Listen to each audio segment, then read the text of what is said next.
Welcome to the K-Popcast. We are back, y'all. My name is Stephanie. I am your K-pop host, and I am here with a very special guest. Joining us for this episode, we've got the founder, chief executive officer, chief evangelist, lead spokesperson of none other than K-Ville Entertainment. I think we have a lot of K-Ville fans in the audience here, and we are so honored to have their brave leader and bias breaker with us today. It's Ben Russell. Hi, everyone. Thanks for having me. Woo! Thanks for being here. So today with Ben, we're going to talk about controversial topics like, JYP fashion choices, YG trainees jumping ship all over the place, and why all members of BTS are apparently lizard people. JK. Anyways, we're here to learn what it's like to run the K-pop YouTube version of the Billboard charts with Ben.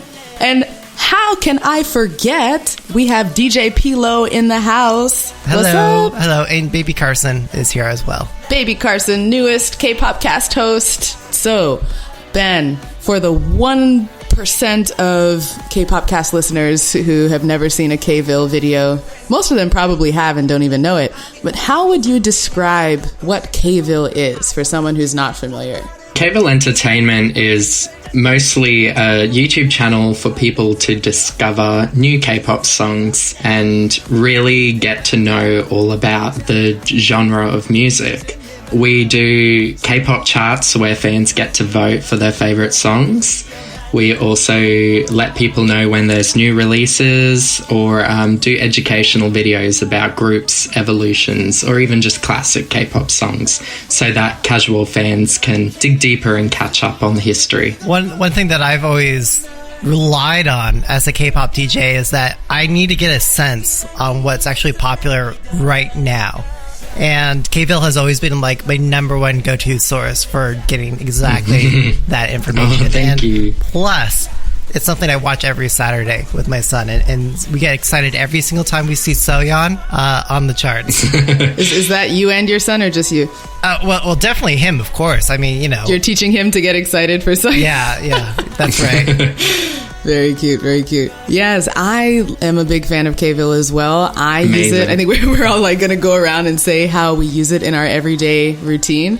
Being a host of a K-pop podcast, I need to at least be as up to date as your average K-pop fan. So K-Ville is right up there at the top of my search results when I'm looking for new releases that just came out that I can talk about on the show. I sometimes use it to find my hit replay for the week. Oh, that's awesome to hear. We've really strived to try and represent those K-pop fans outside of Korea because the music tastes of Western audiences are just so vastly different to those in South Korea. Because, over there, they're so much into the ballads and original soundtrack songs, whereas we tend to like girl crush concepts, the badass, strong, mature songs and imagery. That's fascinating. I mean, I'm not surprised by that at all. Could you share at all about the demographics of the listeners? Do you have a lot of folks in the US? I would have to say out of all of the majority Caucasian countries, Germany would be our biggest listener, which is quite surprising seeing as they have very tight copyright laws over there. However, for some reason, we don't get blocked in Germany, so they're just loving I bet. our stuff. We have a huge US base as well, and also a lot of Southeast Asian countries such as the Philippines, Indonesia, Thailand, pretty much all over, everywhere except for Africa. For sure. I just recently met a K-pop fan from Nigeria who reached out to me over Twitter, and we talked about BTS and bonded, and now we're going to be best friends. So that's great. I meet international K-pop fans at university all the time. Have you noticed any trends in how they vote by those different countries, or is that even something that you can see into? You can see into which countries vote for what. Like, for example, believe it or not every country would vote for a group like BTS. Wait, what? Yes. That is shocking. It can't be. I thought everyone votes BTS all the time. Oh, no. See, BTS, while they are undoubtedly the biggest group in the world, possibly in the history of K-pop. Oh, well, it's not even possibly. Let's be real. I'm just trying not to upset fans of Big Bang or, the trailblazers who paved the way.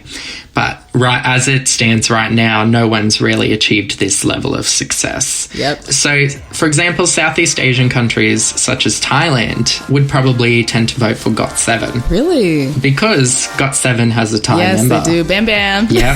So there's all tiny little factors that come into play, and it all depends on which groups come out in the same week, who's fighting with each other, whose biases take over. It's that sort of dynamic. It sounds like you really know your stuff and do your research to see what bands and what biases connect with the audiences. Do you actually spend a lot of your free time looking for videos and songs or research on your own? Ever since I was a young boy, I was obsessed with making lists, whether it be lists about my favorite movies, lists about the most beautiful actresses, stuff like that. And when I got into K-pop, I wanted to make lists of my favorite K-pop songs. Then I decided to delve into a more factual, educational sort of list. And I do believe, I can't confirm this, but I think I was the first person to create the most viewed K-pop songs of all time on YouTube. And since then, there've been a million other channels doing like most viewed, most liked. Inferior copycats. No, not inferior. Much superior stuff. Much superior. You can't fight facts, and that just fascinates people. And so I've been doing that for years now, trying to deliver actual statistics to people so that they can gauge where the groups are at and who really are doing well and who could be doing better. One thing that I've kind of always enjoyed just as a fan and follower of K-Ville was just discovering a lot of new stuff, especially stuff admittedly at the very bottom of the chart or at the list, because like there's a lot of great bangers there. But was there something that really drove you? Like, is there a mission or a purpose that you're trying to achieve with K-Ville Entertainment? My mission from the get-go was to promote underrated artists because there were channels before mine that did lists and charts, and some of them were fantastic, like DJ Digital. Have you ever heard of that channel? I don't think so, no. He was an inspiration for me. It was based on his opinion, and I noticed that groups like Girls' Generation, EXO, 2NE1 would always be up the top, and meanwhile I was like sitting back wondering, where's my favorite groups? Why don't they either not chart or get no recognition? And so what made me start doing my lists was I really wanted to promote artists that people didn't know or just didn't get enough recognition. And from there, it just grew. Who did you have in mind back then, like years ago, do you think people were sleeping on? I'm a bit hesitant because I'm not exactly sure how to pronounce the name. We'll help you out. Is it Fiesta or Fiesta? Oh, Fiesta, I think. Yeah, Fiesta. Very good group. And they got way better after Yezi destroyed the competition on Unpretty Rap Star. Yes.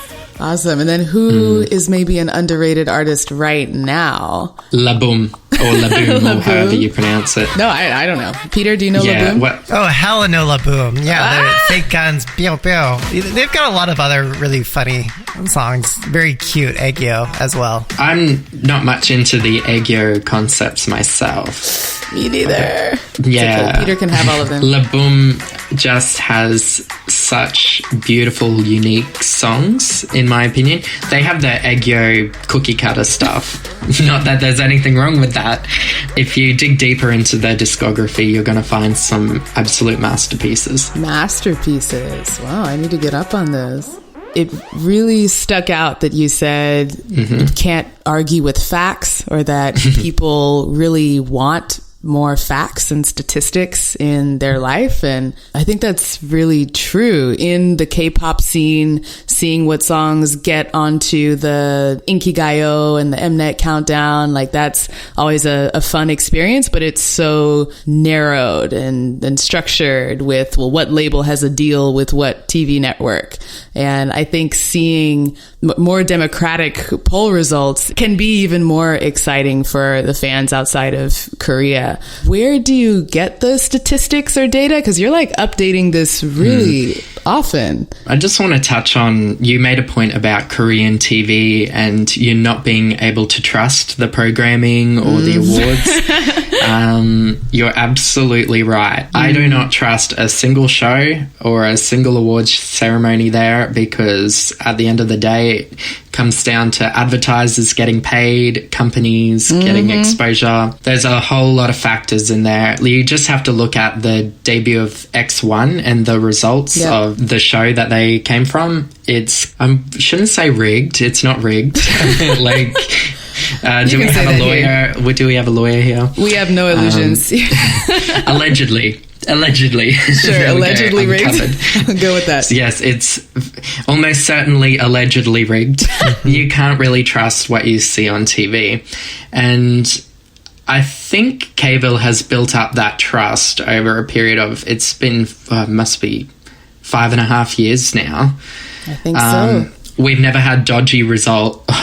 Well, we did have a dodgy result once when one of our, not our chart poll, but we were doing a most handsome K-pop boy groups poll. And if you can imagine, back in the day, it was EXO versus BTS. And oh my God. We had fans from China, Taiwan, everywhere, just coming into that poll.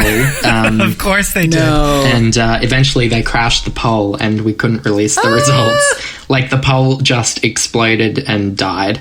And then we had literally, like, must have been tens of thousands of people out for blood on us because the poll system could not handle that much traffic. You could probably create an unlimited source of energy or new form of power. Oh, yeah. By just like putting like opposite elements of like XOLs and like BTS Army or maybe twice onces into the mix. If we could harness the energy through these fans' clicking fingers, we could power a whole city, I'm sure. Right? Solve global warming. Yeah. That's so exciting, though, to feel a part of something like that and to then see the fruits of your labor come out. I mean, it's a microcosm of the whole culture of like YouTube streaming for your bias, for your favorite group, and seeing the view count go up based on what you and the other fans are doing. And it was all for like Jungkook's abs, right? Like that was what that chart, like not Jungkook, just his abs. Yeah. Yeah, it was always either Jungkook or Kai from EXO. Yeah, I'm Team Kai personally. What about you two? Oh man, if it's just abs, I gotta go with Kai. But full package, Jungkook. No way, Kai all the way. Here we go. We're about to blow it up again. EXO versus BTS. Fans, tweet at us. Who's the better package?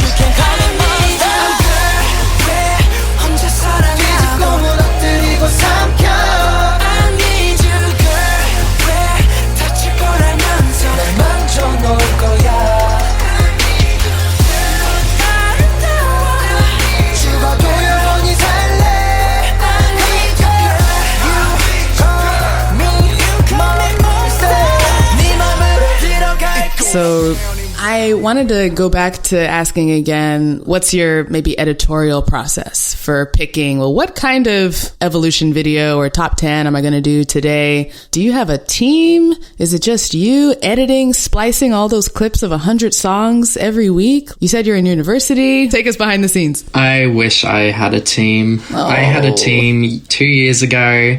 I had 2 video editors and article writers, social media managers, the works from all around the world. Yeah. And then the adpocalypse happened and we weren't making money anymore. Yeah, what the hell, Stephanie? No, I'm just kidding. I take full responsibility. Yeah. I was paying a lot of people. There were a lot of wages going out there, and they all suddenly had to find new jobs overnight. Oh, man. Was it really that profitable of an enterprise, though? At one point during the BTS versus EXO phase, we were getting up to $500 per day. Wow. That's pretty good. US dollars, or is that? US dollars, yes. Nice. We went from that to getting nothing. Oh. Yeah, that's rough. But hey, I need you. Like, I need K-Ville. We depend on you. The whole point about being a creative entrepreneur is that if you're not passionate about what you're doing, then get out of the game before you even start, because you're going to have setbacks. And I've been dealing with this setback for a couple of years now. You've got to do it because you enjoy it. Maybe returning to Stephanie's earlier question, like, how do you decide what list you're going to do when?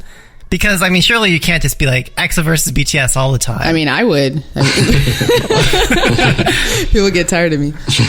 Usually, like, these days, because I've been bogged down with university assessments, I've been sticking to the main formula of charts on a Sunday, and then our Patreon videos, new K-pop songs, and most viewed videos. Yep. But for the unique content, like evolution videos and stuff, sometimes we'll have fans vote on our Facebook page for who gets the next one. And obviously BTS wins that, like, every time. No surprise there. It's always them or SHINee. SHINee. Ben, there was a time when that list was only top 50, 60, and then 100. Like, what led to those decisions? Because K-pop has grown. When I started in 2014, there was like 20 or so big groups, and then the rest which could come and go in the trash, you know? Like, for real. It's just how it was. They weren't churning out groups like they are now. And fast forward to 2015, BTS starts blowing up with the release of I Need You. God, that was so long ago. Yeah, fast forward to 2016, they're overtaking all of the major groups, except, you know, in 2016, EXO was still ahead, Big Bang was still ahead. Right. 2017, boom, BTS are now on top, and so many new groups have just capitalized on the success that they brought to K-pop. Right. And we just don't have room for them in a top 50. And so what's the point of me doing my channel if I can't promote the underrated artists? Like, that was my mission statement. It all goes back to that. Yeah. Yes, applause emoji. That works, because every week I watch these videos or listen to these videos, and I will hear the songs earlier on that list, which are the bottom, the 100 to 50 more often. And those, like, week over week, I'm like, oh, this is catchy. And then I go in and I vote, Ben. You make me vote for these underdogs. That's the whole point. That's exactly why I boosted it to 100, because I knew that if people could just get exposed to the chorus enough times, it would create an earworm that they just won't get out of their head. And lo and behold, I've created somehow fans for these groups that otherwise wouldn't have many. Are there trends that you noticed over time? You mentioned the Big Bang and BTS and et cetera, but it was so cool to hear that timeline. Yeah, is there any other like really notable trend that you've seen? What about on the girls' side? Yeah. On the girls' side, when I started doing K-pop in around 2014, besides 21 and Girls' Generation, I remember AOA brought in this huge wave of the sexy concept. It was unbelievable. After they did that, then you had the Stella coming in, and do you remember this song by Stella called Marionette? Oh, hella remember that. Not at all. Yep. No idea what you're talking about. Must be a guy thing. It turned it up to 11. They did such stupid gratuitous stuff, like. Picture this, Stephanie. Suggestive. Picture this. Okay. A girl opens a bottle of milk and she's sipping it, and then it starts dripping down her chin and on her breasts. Stop it. No, that's what happened. Oh, no. Well, it was really funny. As they had a butt scratching choreography. That's when you're like, okay, have we gone too far? Has K-pop gone too far? Like, in the effort to be sexy, it's gone absurd. It's like not even sexy anymore. It's just vulgar and absurd. Yeah. Speaking of sexy dance moves, I decided to check out your channel and research. Oh, no. What are the most popular uploads on K-Ville? Oh, no. So we can talk about, you know what I'm going to say. Here it is, people. It's like top 10 sexiest girl group dances not safe for work. I was young and reckless when I made those. Young and reckless. It's right there on the homepage, my dude. Like, my God. Like, and it's not just the number one most popular video. It's like number 1 and 2 and 3 and 4. It's like different variations of sexiest girl group dances. And it's not your fault. You're giving the people they want, clearly. I had to get my foot in the door so that people would notice my channel. Look, here's what happened. Fans really wanted to see more gratuitous music videos. Like, okay, so I made the first one, and you wouldn't believe it. Korea Boo picked it up. SBS Pop Asia in Australia picked it up. Other websites picked it up. And all of a sudden, wow, my video is newsworthy. Sex sells. Who knew? Yeah, who'd have ever thought? It's like it's a new concept that we need to look into. Putting my YouTube policy hat on, immediately I see those thumbnails, I see red flags, the title, and policy radar goes off. Ding, ding, red flag. I'm curious, have those videos been able to monetize, or did ads get taken off? When YouTube was starting to put limitations on videos with that sort of content, the sexy dance, I believe they were the first to be demonetized. Is your channel having, like, I'm going into doctor mode. Are you having copyright issues, or is it ad-friendly guidelines, content issues? Is it a little bit of both? No, my channel was rightly demonetized because for fair use, YouTube's just trying to play it safe, and you have to have like your own personal commentary and break it up enough. I used to be able to dispute these things because most of it was educational content. Most of it did nothing but benefit the copyright holders. And also I only used clips that were 15 seconds or less. But now, as soon as they detect a song, it's copyrighted, you can't earn any money. So yeah. Okay, so it's the copyright notices. Yeah, I get them on every video. Every single video. So that's not ideal for us either. YouTube doesn't make more when that happens. It's really the Korean music labels that are actively going out and searching for videos that use their content, use their songs, and they just want to keep every penny. They're logging in and searching, or they have the automated content ID go and find your videos and tag it, and then all the revenue would go to them, or they would take it down. So, and then when we try to dispute this, we seem to have no power or recourse. Yeah. On top of that, me being from Australia, our fair use laws are very different to... Oh, how so? Well, this is what my lawyer told me, because I used to have to get lawyers in to fight. Yeah, I had my lawyers talk to YG's lawyers, and we ended up winning. Wait, for real? What? Wait, we you didn't won? have a You lawsuit. fought Papa YG and won. I fought one of the lawyers from YG, and we ended up coming to an agreement. So, yeah, and my small town lawyer did a good job. Yeah. But, Wait. What happened there? Yeah, we need to hear more about this. so, back in the old days, I keep saying old days. Old days was about 4 years ago. Anyway, I used to get no copyright notices because I was doing a nice thing for these companies promoting their artists. And then out of nowhere, YG just started copywriting every single video I made. They went through everything and took all of my revenue. So I got my lawyer to contact them, and they fought the good fight on fair use, saying that my content was educational. Yeah, transformative. It was very transformative because we do not use nearly enough of their content for anyone to be able to steal it or use it as a viable replacement for the original content. Exactly. Oh, you know it better than me. Yeah, and we were able to fight company after company and come to agreements with them. And then, boom, out of nowhere, the adpocalypse happens. And everything just fell apart. And on top of that, my lawyer told me they couldn't really fight anymore because companies from places like India, places that are located in random places around the world, how can they sue them? How can we fight them? You're saying that there's labels in like India that have the rights to a K-pop song? They don't, but what are we going to do? We are aware of that, and there's a small team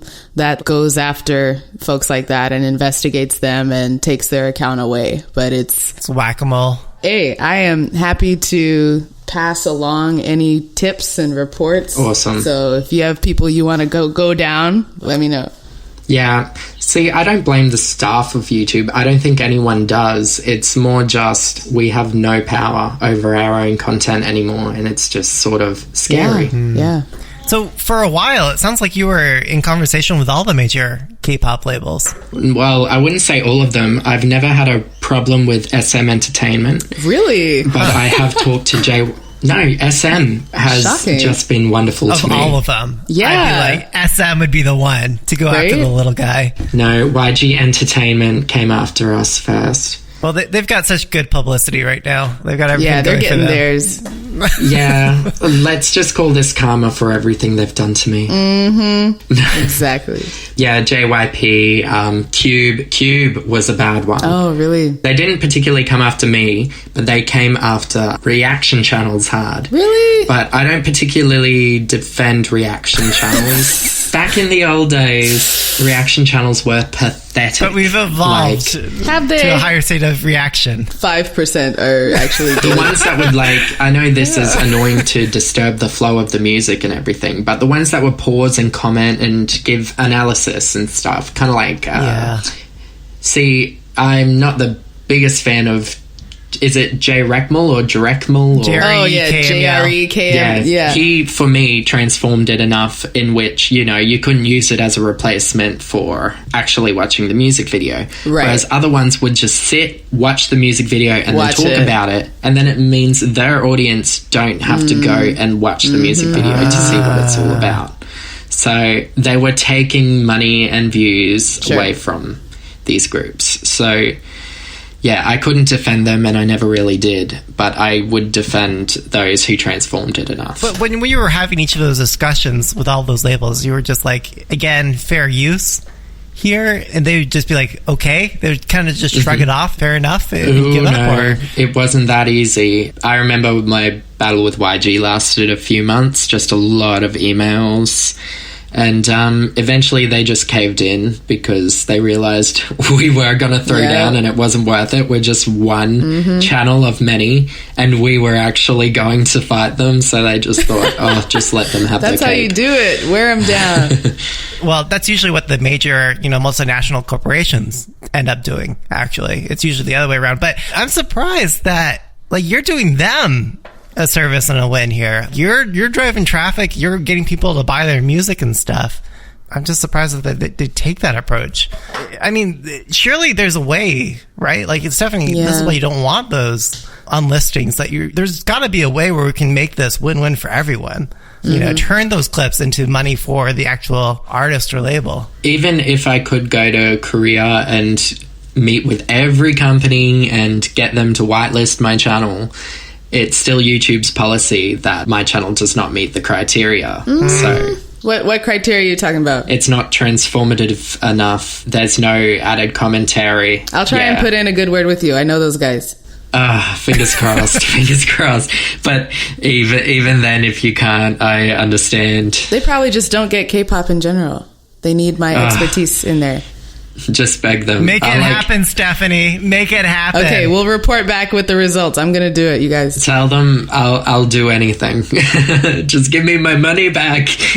Are you keeping it going from here? You're a one-man show, or how do you do it?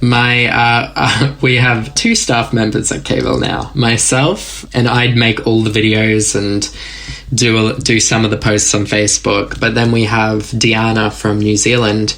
She handles Twitter and Facebook. You'd be aware of her, wouldn't you, Peter? Yeah, from the K-Ville contributors group. Yep. Yeah, she helps me and keeps me aware of things I might have missed, like disgruntled fans in Facebook messages and, hey, I think you missed this, and all of that. So it's always important to have a spotter, and she's mine. I commiserate, man. Here on the Kpopcast, it's a lot to edit and put out these episodes, and trying to get volunteer help wherever we can get it, but it's still a lot. And I can only imagine that tenfold for actually video content and the volume of content that you guys put out. See, it takes me a whole day to finish the top 100 K-pop songs chart. Then I also make the new K-pop songs video that same day. the most viewed videos usually take a long time because you've got to track down all the views and I use Excel spreadsheets to get all the numbers together and everything. I was going to ask, like, do you have some spreadsheets or some scripts running that... No, I don't have any like codes or anything going. I have to manually input the views from several music videos. It is extremely exhausting and time consuming, but most of the time it's very enjoyable to do it. But I run out of time and sometimes I'm late by a day or two, usually during assessment weeks. And then do the fans reach out like, hey, it's Sunday, hello? Usually fans that are 14 would say... The ones who have nothing but else. Time. Yeah. No money, lots of time. Yeah, you learn quite quickly that those sorts of demanding fans are ones that you don't really need to respond to because it's very sort of a toxic environment in which you're at the beck and call of these people. Whereas, they should actually not be grateful, but just be happy that it got out. You know, it happened. Yeah, it's not like you're a service to them. It's like you're doing this for the good of humanity, for K-pop, man. Exactly. Do it for the K-pop. For the K-pop, for the culture. Hopefully they listen to this episode and they can hear like just how much blood, sweat, and tears, just how much of that goes into like making the videos every week, and then maybe they can be a little more thankful and respectful on your channel. Gosh. Well, 99% of the fans are very supportive and respectful. But good. Yeah, there's always the small teeny group. boppers. Yeah. But if you had to call out like a single way, what's the best way to keep you going, Ben? Like what can people do for you? To be honest, just support me on Patreon so that... Patreon? Yeah. Okay. Like, of course, I'm sure everyone says it, but like, I'm studying full time and, living from paycheck to paycheck. So any support on Patreon is just very appreciated. And plus you get rewards back if you support us there. So it's not just giving your money away. You get a reward. Well, the reward is like having you and K-Ville keep on going into eternity. I'm sure a lot of people would jump on. Yeah, no, I really mean it though. From my perspective, again, like as a DJ, as a podcast host, K-Ville is a must go-to source. I require it, and I'm not sure the K-pop landscape would be the same if it were not. Thank you. I really honestly mean that. Like, wow. Well, now I can die happy now knowing that I've made a difference in at least someone's life. Don't leave us. It's not just me, right? Because like, I play music for all these parties and events, and it tells me, oh, this one is on the up. Because I can see it on the chart, like, oh, this is a rapid rise one. I'm definitely playing this at this next event. And then that gets a whole bunch of new people who are hearing that at the events for the first time live. Oh, this is dope. So, I mean, it's got systemic effects across the entire, especially Western industry of K-pop. Thanks, guys. I am curious. I would love to know what your hit replay is for the week. Shall we go around and do that Kpopcast tradition? Okay, that sounds like fun. You guys go first. My hit replay for the week is from a group called 12, TWLV. It's like 12 spelled out with no vowels. And it's called 8282 or Bali Bali or Party Party. I love wordplay. Ooh. It is so catchy, so fun. And I actually we were hosting a party at my place this past weekend, and I always love to use those occasions to secretly indoctrinate people with K-pop going in the background. That's what it is to be a K-pop fan. I mean, let's be real here. Yeah, and I was playing that one, and people were singing along to it, and they didn't even know. They were like, party, party, party. That was like my proudest moment of the weekend. So, yes.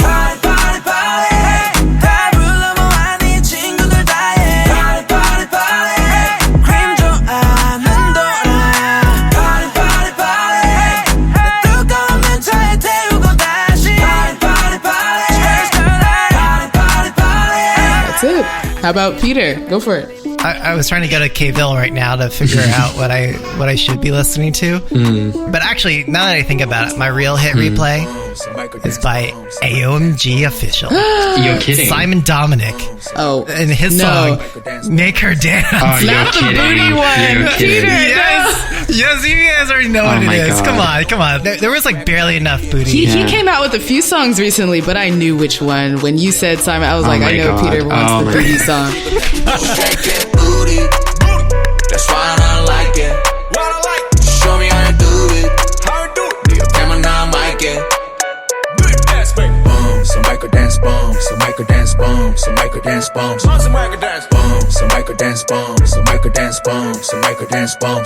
Well, I have two choices. Obviously, Adios by Everglow, which does sound very similar to Kill This Love, but to me, it's got a more superior drop, you know, or I'm not sure what the lingo is, but that beat just gets me going. Yeah, that's it. It is making 80s jelly for that pirate chord progression. Yeah. I really dig it. And it is Melbourne Bounce mixed with Big Room House. It is really dope. And it's something that you can, like Stephanie, like as you were saying earlier with like A2A2, you can play that in a DJ set. Yep. For people who don't listen to K-pop. Yes. And they'll be like, wait a minute, are they singing in Korean? Like, wait a minute. Yeah. Is this even English?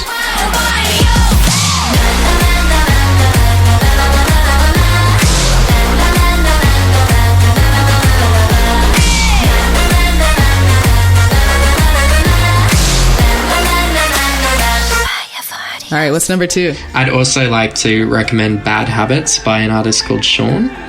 I'm not sure if you guys have heard it. I've been watching this YouTube channel called K-Ville Entertainment, and it seems to be on the list. Shut up. Yeah. Yeah, that's a good one.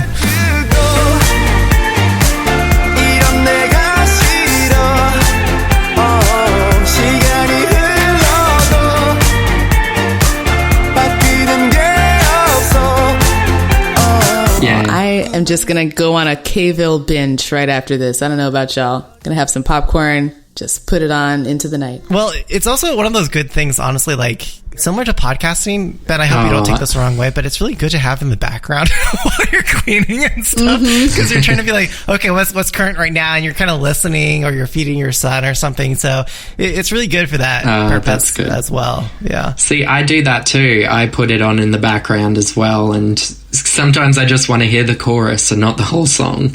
Yeah.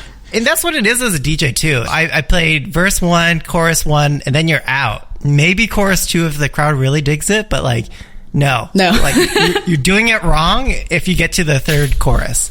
That part of the song doesn't exist as far as DJs are concerned.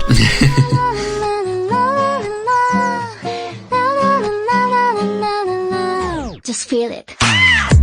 Let's wrap it up. Stephanie, where can people find you online? You can always find me on Twitter at sparker2. And Ben, where can people stand and follow and appreciate and contribute and donate and support and give their monthly paycheck to K-Ville Entertainment? If you could donate all of your money to K-Ville Entertainment on Patreon, it is patreon.com, one of the slashes, and then K-Ville, Kville.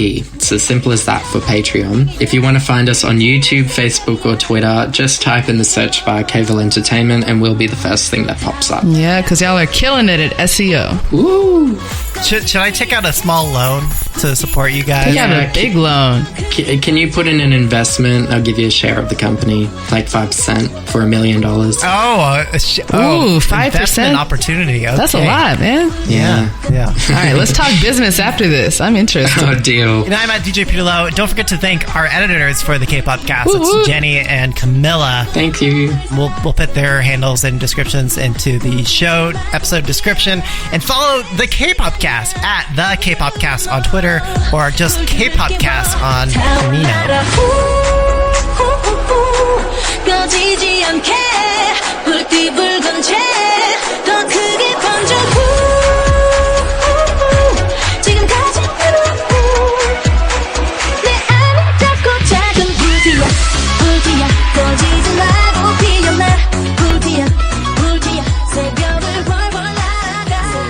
Genuine thoughts reacts and reactions on YouTube, and all they do is kiss the of every group, every company, every idol. They're all so beautiful, they're all so talented, and it's like, no, they're not.